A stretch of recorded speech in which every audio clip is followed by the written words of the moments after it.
The world of athletics is no stranger to its fair share of controversies, and some of these moments have lived on to become the industry's darkest days. In this video, we're taking a quick trip down memory lane to look at some of the most controversial moments in athletic history. From the complicated debate on gender to the speculations of doping scandals, we've got it all. First up, the gender debate. Caster Semenya is a name synonymous with both greatness and unfortunately controversy as well. She's been a world-class runner for the last 8 years, with an unflinching look of determination that she's become known for as she competes. But all of that comes at a rather staggering price, where female athletes like Semenya are drawing attention at the national level about an extremely messy debate, one that revolves around who exactly counts as a woman in the world of track and field. The controversy began in 2009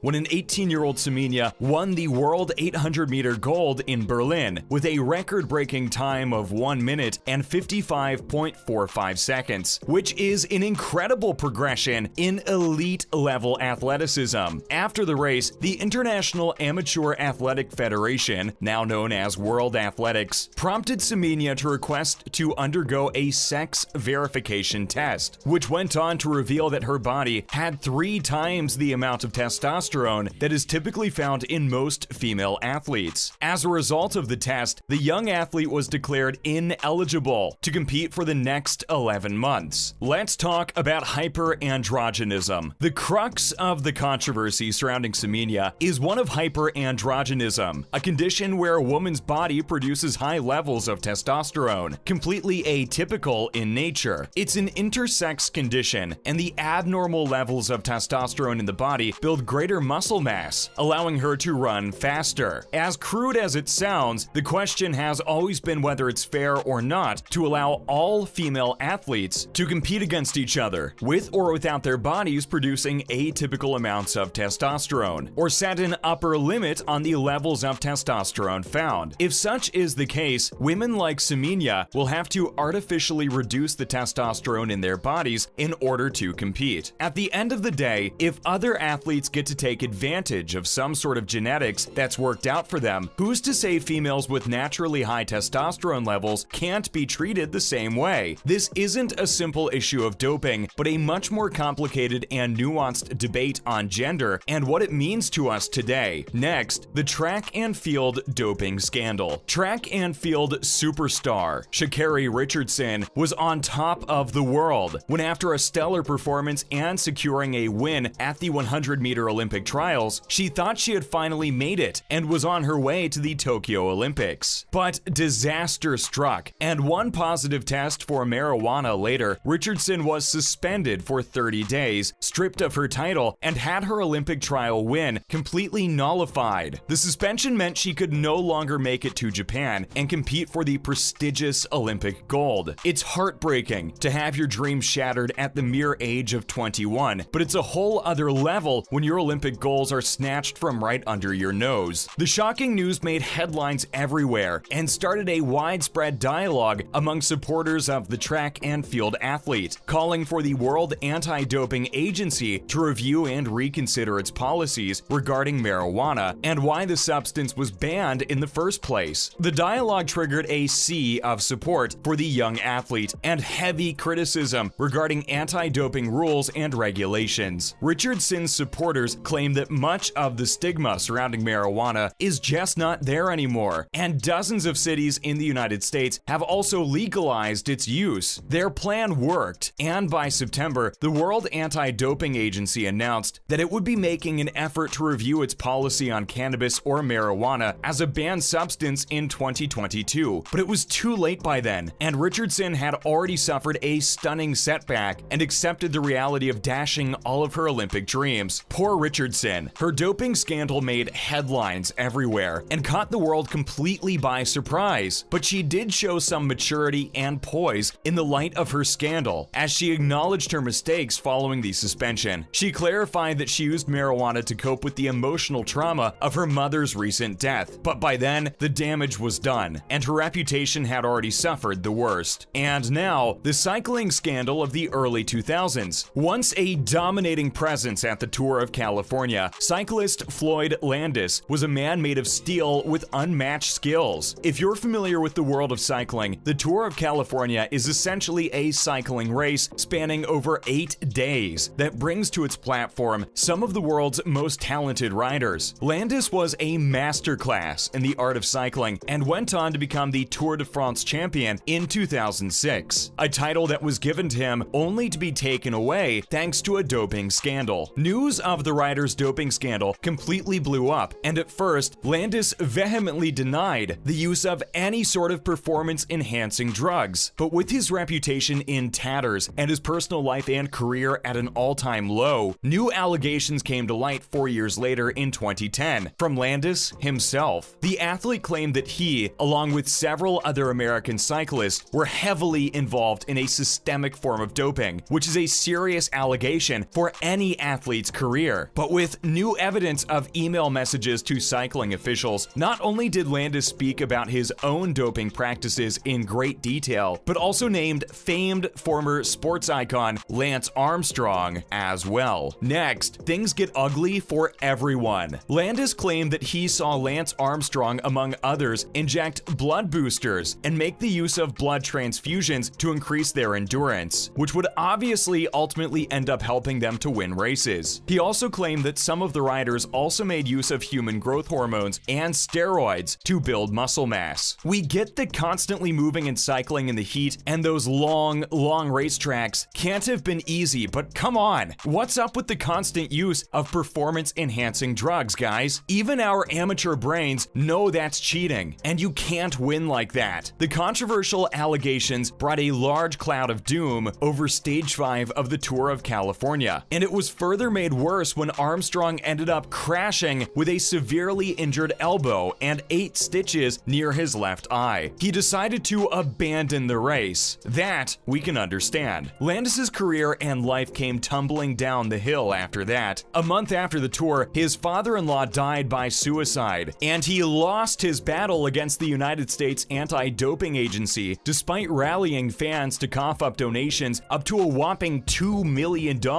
He was given a 2-year suspension, and no top team would go on to sign him. In personal news, his marriage also fell apart, so Landis ended up losing pretty much everything he had. And finally, the scandal that brought down Lance Armstrong. Speaking of cyclists, Lance Armstrong had even more to lose than Floyd Landis, as the latter named Armstrong in a heavily controversial drug scandal. Armstrong had 7 consecutive wins of the Tour de France and was a revered legend when it came to cycling in America and even the rest of the world. Unfortunately, despite initially denying Landis's allegations, Armstrong's past ultimately caught up with him, and he ended up facing a pretty similar fate as his fellow former athlete. The American legend's entire career was cursed by speculations and rumors the minute that Landis took his name. Many came to call Landis the man who brought down Lance Armstrong. Armstrong was America's favorite, and his alleged drug usage made headlines all over the world. Nike, which was his longtime sponsor, was the first to distance themselves as they dropped the American cyclist from their roster, and one by one, the rest came to follow. He eventually ended up losing 7 sponsors at an estimated value of $75 million.